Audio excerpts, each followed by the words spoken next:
which his unit achieved an unprecedented feat against the dreaded Kahapon, Hunyo 4, 2014, inaharap sa Committee ng Commission on Appointments ng Senado ang 49 na ad interim promoted na opisyal ng Sandatahang Lakas at isinagawa ang deliberasyon at pagsusuri upang ikumpirma ang kanilang promotion. Ito ay isang proseso na kung tawagin ay confirmation of appointments. Ang ad interim appointment naman ay isang pribilehiyo ng Pangulo na maghalal o mag-promote ng mga manunungkulan sa pamahalaan habang ang Kongreso ay nakareses at sa gayoy may pagpapaliban muna ang deliberasyon at mailuklok na niya ang mga opisyal na kanyang nais ng walang sagabal. Dahil sa nagpasimula na muli ang Kongreso, maaari na itong siyasatin ang mga iniluklok ng Pangulo. Napakahalaga para sa mga matataas na opisyal na ito na sila'y makumpirma na ng Commission of Appointments ngayon. Dahil kung sila'y mabypass at di makumpirma bago matapos ang sesyon ngayong Hunyo, maaring mabalik sila sa dati nilang ranggo. Ayon kay Brigadier General Carlito Charlie Galvez Jr., may mga pangyayari ng isang opisyal ay nanangan pa rin sa kanyang ranggo kahit na nabypass na at di nakumpirma. Ayon naman kay Major General Felicito Virgilio M. Trinidad Jr., maaari ring mulit-muli silang i-re-appoint ng Pangulo, kaya't kahit walang confirmation ng Commission on Appointments, nakakapanatili pa rin sila sa kanilang ranggo. Ang deliberasyon ay pinangunahan ni Congressman Rodolfo C. Fariñas at bawat isang opisyal ay kanyang kinausap. Makalipas ang mahigit isang oras, nabuo na ang pinal na listahan ng mga nakumpirma. Ang confirmation of appointments ay ginanap sa Senate Session Hall at sa resulta nito, wala namang tinanggihan o nilaktawan ni isa man sa mga opisyal. Virgilio M. Trinidad Jr. to the grade of Major General. Any objection?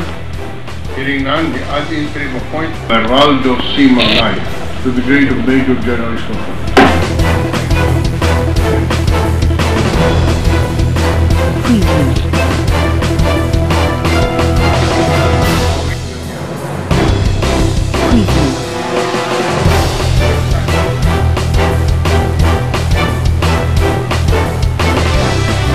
Si Senate President Franklin Drilon ang namuno at nagpahayag ng kumpirmasyon.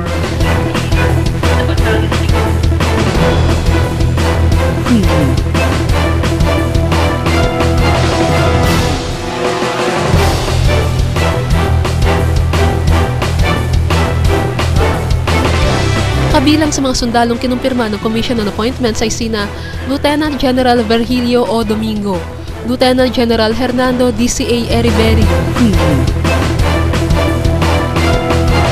endorsing the confirmation of Lieutenant General Eriberi's promotion to the rank of Lieutenant General of the Philippine Army.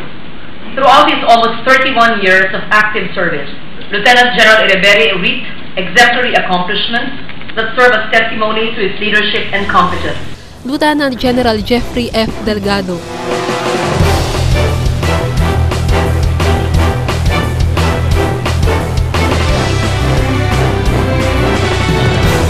Narito ang listahan ng iba pang mga nakumpirma.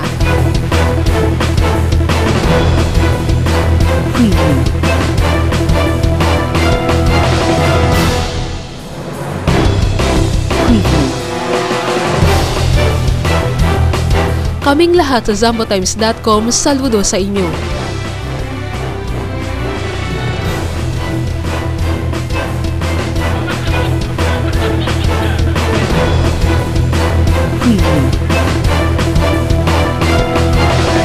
Para sa Balitang Filipino ng zambotimes.com, Risa Lacbao nag-ulat.